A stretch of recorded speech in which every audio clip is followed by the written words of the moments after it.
আজ আমি ডাঁটা, বেগুন, টমেটো দিয়ে রুই মাছ রান্না করব। এইভাবে রুই মাছটা রান্না করলে ডাঁটা দিয়ে খুব স্বাদ হয় খেতে। হ্যালো এভরিওয়ান, কেমন আছেন সবাই? আশা করি ভালো আছেন। আপনাদের দয়ায় আমিও ভালো আছি, আলহামদুলিল্লাহ। তো চুলায় একটা প্যান বসিয়ে দিয়েছি, দিয়ে তেল দিয়ে দিয়েছি। তেলটা গরম হয়ে গেছে। এখন এখানে রুই মাছের পিসগুলো আমি ভেজে নিচ্ছি। রুই মাছের পিসগুলো আমি সামান্য মরিচের গুঁড়া, হলুদের গুঁড়া, লবণ দিয়ে মেখে নিয়েছি, নিয়ে এখন ভেজে নিচ্ছি। তো এক পাশ ভাজা হয়ে গেছে, এখন আমি উল্টে দিচ্ছি। তো এই পর্যন্ত আপনারা যারা ভিডিওটা দেখতেছেন, প্লিজ একটা লাইক দিয়ে ভিডিওটা ফুল কন্টিনিউ করার অনুরোধ রইল। আপনাদের একটা লাইক আমার কাছে অনেক মূল্যবান, আপনাদের মতো অনেক বন্ধুদের কাছে পৌঁছে দিতে সাহায্য করে। তাই প্লিজ একটা লাইক দিয়ে আমার ভিডিওটার সাথে থাকার অনুরোধ রইল। আর আমাকে নতুন করে ভিডিও বানাতে অনুপ্রেরণা যোগায়। তাই প্লিজ আপনাদের কাছ থেকে একটা লাইক চেয়ে নিচ্ছি। তো চুলায় একটা কড়াই বসিয়ে দিয়ে আমি তেল দিয়ে পেঁয়াজ কুচি দিয়ে দিয়েছি, দিয়ে এখন পেঁয়াজটাকে ভেজে নেব। এখন আমি মাছ ভাজাতে যে তেল ছিল, তেলটা আমি নিগড়ে দিয়ে দিচ্ছি, দিয়ে এখন পেঁয়াজটাকে আমি ভালো করে নেড়ে ছেড়ে ভেজে নেব। পেঁয়াজটার মধ্যে একটু লবণ দিয়ে দিয়েছি স্বাদ মতো, যেন তাড়াতাড়ি করে ভাজা হয়ে যায়।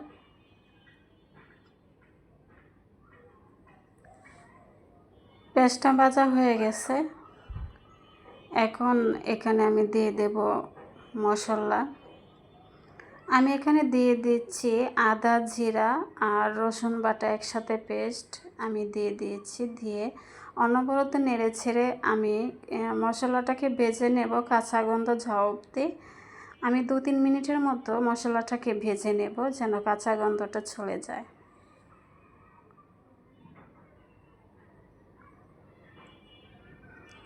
দু 3 মিনিট ভেজে নিয়ে আমি পানি দিয়ে দিয়েছি মশলাটা কষিয়ে নেব বলে, আর মশলার কাঁচা গন্ধটা চলে গেছে।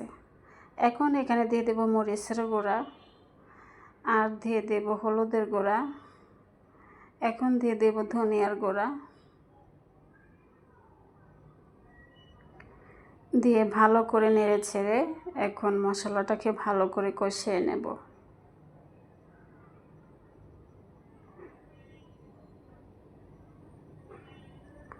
ঢাকনা দিয়ে ডেকে 3-4 মিনিটের মতো মশলাটাকে কষিয়ে নেব।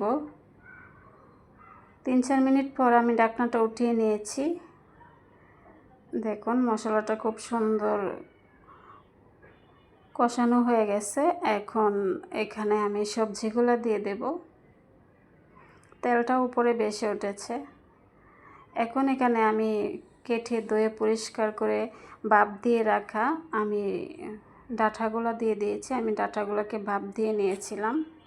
এতে করে ডাঁটার যে একটা স্মেল থাকে ভাজে, এটা খেতে ভালো লাগে না। ভাপ দিলে সেই স্মেলটা থাকে না, আমার কাছে মনে হয় আর কি। ভাপ দিলে ভালো লাগে খেতে, তাই আমি ভাপ দিয়ে নিয়েছি ডাঁটাটাকে। এখন এখানে দিয়ে দেব বেগুনগুলা। আমি বেগুনগুলা দিয়ে দিয়েছি, দিয়ে আমি এখানে 2টো টমেটো ফালি ফালি করে কেটে দিয়ে আমি একসাথে সব কয়টা সবজি আবারও নেড়ে ছেড়ে কষিয়ে নেব।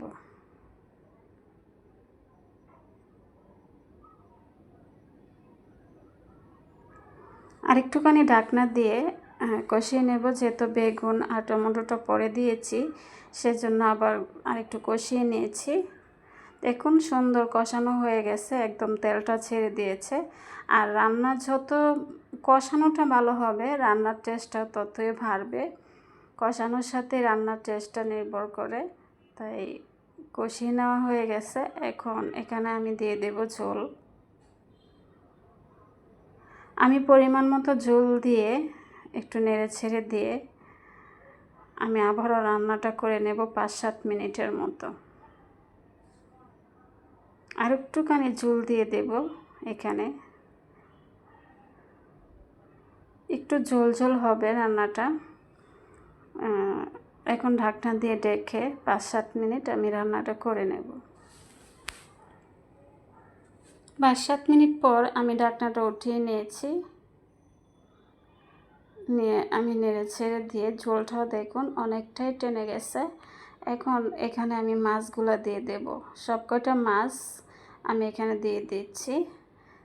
এ পর্যন্ত আপনারা যারা ভিডিওটা দেখতেছেন আপনাদেরকে অসংখ্য অসংখ্য ধন্যবাদ। যে যেখান থেকে দেখতেছেন, কাছে কিংবা দূরে, দেশ কিংবা দেশের বাহিরে, যে যেখান থেকে দেখতেছেন আপনাদেরকে অসংখ্য অসংখ্য ধন্যবাদ আমার ভিডিওটা আপনাদের মূল্যবান সময় দিয়ে দেখার জন্য। যদি কোনো অংশ ভালো লেগে থাকে তাহলে আমার চ্যানেলটাকে সাবস্ক্রাইব করে দিয়ে আমার পাশে থাকার অনুরোধ রইল।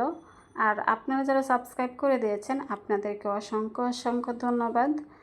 আর যদি আমার কথার কোনো ভুল ত্রুটি হয়ে থাকে তাহলে আপনারা সুন্দর ক্ষমার দৃষ্টিতে দেখবেন, কারণ ভুল তো হতেই পারে, অনেক সময় কথায় জড়তা বেজে যায়, তাই প্লিজ আপনারা কিছু মনে করবেন না, এটা তো কথা বলতে গেলে হতেই পারে। এখন আমি কাঁচামরিচ দিয়ে একটু নেড়ে ছেড়ে দিয়ে আবারও ঢাকনা দিয়ে ঢেকে আর একটুখানি রান্নাটা করে নেব। রান্নাটা হয়ে গেছে প্রায় শেষের পথে। আর কালারটাও দেখুন সুন্দর এসেছে, খেতেও অসাধারণ স্বাদ হয়েছিল। এই দেখুন আমি 2-3 মিনিটের মতো মিডিয়াম আছে আমি কাঁচামরিচ দিয়ে রান্না করেছি। এখন আমি চুলার গ্যাসটা অফ করে দেব। দেখুন কালারটাও কিন্তু সুন্দর এসেছে আর এই তরকারিটা খেতেও কিন্তু অসাধারণ স্বাদ হয়েছিল, অসম্ভব মজা হয়েছিল। দেখতেই বোঝা যায় যে কত মজা হবে। আপনাদের সবাইকে অসংখ্য অসংখ্য ধন্যবাদ। আজকের মতো এখানেই রাখছি।